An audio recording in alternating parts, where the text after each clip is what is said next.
अयोध्या के राम मंदिर के लिए सबसे बड़े विलेन अगर थे तो मुस्लिम्स थे, और आज अयोध्या में राम मंदिर बन रहा तो उसके सबसे बड़े हीरो भी एक मुसलमान है, जिसने 1990 से लेके 2019 तक यही कहा कि अयोध्या में जो विवादित ढांचा है उसके नीचे मंदिर था और मंदिर वहीं बनना चाहिए। जी हाँ, वो हीरो है के मोहम्मद, जो फॉर्मर आर्कियोलॉजिस्ट है और एक सोशल वर्कर है, जिनके पास 5 नेशनल अवार्ड हैं, 3 इंटरनेशनल अवार्ड हैं और 3 पब्लिक अवार्ड हैं। इतने सारे अवार्ड आज तक किसी आर्कियोलॉजिस्ट को नहीं मिले। केरला के एक छोटे से गांव में पैदा हुए के मोहम्मद की एजुकेशन एक सरकारी स्कूल से हुई है और बचपन से ही उनको हिस्ट्री और आर्कियोलॉजिकल डिस्कवरीज में बहुत इंटरेस्ट था। अलीगढ़ मुस्लिम यूनिवर्सिटी से इन्होंने ग्रेजुएशन और पोस्ट ग्रेजुएशन की डिग्री ली। के मोहम्मद कहते हैं कि अगर मेरे पास चांस हो तो मैं हिंदू बनना पसंद करता। हिंदुज़म एक लिबरल थॉट है, मंदिर जाना है तो जाओ, नहीं जाना है तो नहीं जाओ, शंकर जी को मानना है तो मानो, नहीं मानना तो नहीं मानो, विष्णु जी को मानना है तो मानो, नहीं मानना तो नहीं मानो। वो कहते हैं कि मॉडर्न लाइफ के लिए हिंदुज़म एक मोस्ट सूटेबल रिलीजन है।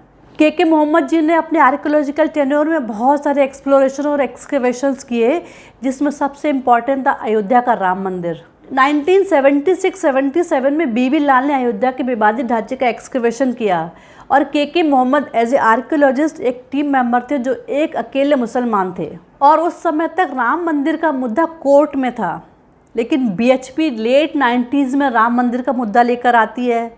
बीजेपी ने उस मुद्दे को हाईजैक किया, अडवाणी ने रथ यात्रा शुरू कर दी और पब्लिक से ये कहना शुरू कर दिया कि बीजेपी अगर गवर्नमेंट बनाती है, अगर सरकार में आती है तो राम मंदिर अयोध्या में बनाएंगे। इसके जवाब में कुछ कम्युनिस्ट हिस्टोरियन जैसे कि इरफान हबीब, प्रोमिला थापर, बिपिन चंद्रा, इन लोगों ने ऐसा कहना शुरू किया है कि बीबी लाल ने एक्सकेवेशन किया है 1976 में और वहाँ पे कुछ भी मंदिर के अवशेष नहीं मिले हैं, और कुछ हिस्टोरियंस ने ऐसा भी कहा कि वहाँ पे बुद्धिस्ट अवशेष मिले हैं।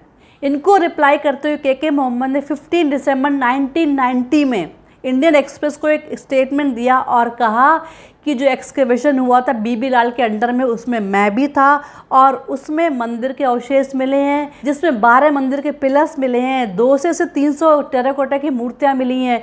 कुछ पिलर्स वैसे मिले जिसमें भगवान की मूर्तियां बनी हुई हैं, स्वास्तिक बने, त्रिशूल बने हुए हैं। उसी एक्सकेवेशन में वहाँ की एक दीवार में 20 लाइन का इंस्क्रिप्शन मिलता है, जिसमें ऐसा लिखा हुआ था कि यह मंदिर उस विष्णु के लिए बना है जिसने बाली को मारा था, जिसने 10 सिरों वाले रावण को मारा था। तो ये साफ साफ इंडिकेट करता है कि यहाँ पहले भगवान राम का मंदिर था और उसको तोड़ के बाद में मस्जिद बनाई जाती है। बीइंग ए मुस्लिम के मोहम्मद जी ने खुलकर कहा कि ये जगह, ये जो अयोध्या का विवादित ढांचा है, इसमें मुसलमानों को मंदिर बनाने की इजाज़त दे देनी चाहिए।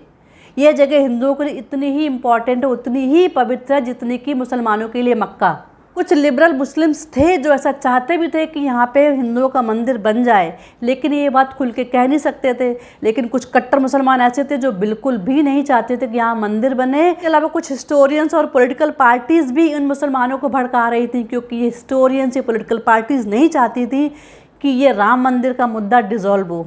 लेकिन के मोहम्मद जी ने इन सबको गलत साबित किया और अपने काम को ईमानदारी से किया, अपने काम के बीच में रिलीजन को आने नहीं दिया, और उन्होंने अपने काम के थ्रू लोगों को ये बताया कि जो सही है, जो एविडेंस है, उसको आप गलत नहीं ठहरा सकते हो।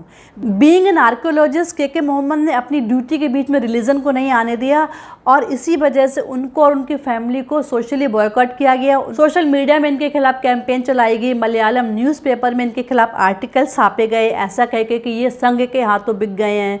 उनकी फैमिली में कोई शादी करने को तैयार नहीं होता तो उनको धमकियां मिलती थी, उनको सेफ्टी थ्रेट थे। काम के लिए बहुत हिम्मत चाहिए, क्योंकि एक गवर्नमेंट ऑफिसर बिना परमिशन के कोई स्टेटमेंट दे नहीं सकता है, और के मोहम्मद को पता था कि अगर ये परमिशन मांगेंगे तो उनको परमिशन मिलेगी नहीं और सच कभी सामने आएगा नहीं। इसके लिए इनको सस्पेंड भी किया जाता है, ट्रांसफ़र किया जाता है, लेकिन उसके बावजूद वो सच बोलते हैं और उनकी इसी स्टेटमेंट की वजह से राम मंदिर की नींव रखी जाती है।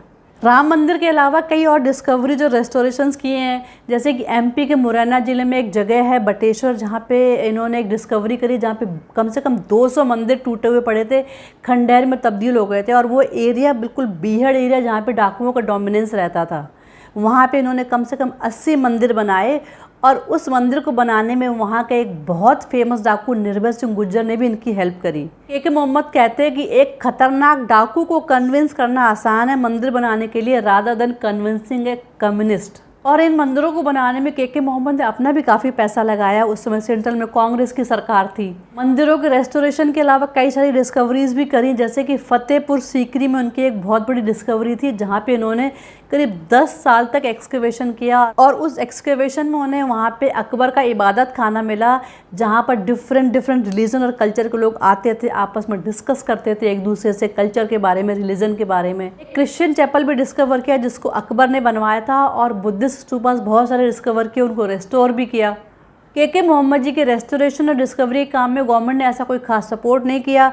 और उस समय जब बटेश्वर का डिस्कवरी करी थी, उस समय कांग्रेस सेंट्रल गवर्नमेंट में थी। उसके बाद बीजेपी गवर्नमेंट आने के बाद भी 8 साल हो गए, वहाँ पे एक भी मंदिर नहीं बना। जब वो थे तो उस समय उन्होंने 80 मंदिर बनाए थे और काफ़ी पैसा अपना भी लगाया था, लेकिन बीजेपी गवर्नमेंट के आने के बाद भी एक भी मंदिर नहीं बना, और इस बात का उन्हें काफ़ी दुख भी है। वो ऐसा कहते हैं कि उन्हें उम्मीद थी कि बीजेपी बीइंग हिंदू पार्टी मंदिर के रेस्टोरेशन में काम करेगी, लेकिन बीजेपी का फोकस ज़्यादा टॉयलेट और गरीबों को घर बनाने में है। वो ऐसा कहते हैं कि बीजेपी जैसी पार्टी अगर अपनी इंडियन कल्चर और हेरिटेज को प्रमोट नहीं करेगी तो किसी और पार्टी से क्या उम्मीद कर सकते हैं। आई होप फ्रेंड आपको ये वीडियो अच्छा लगा होगा। If you like my video please like and subscribe my channel.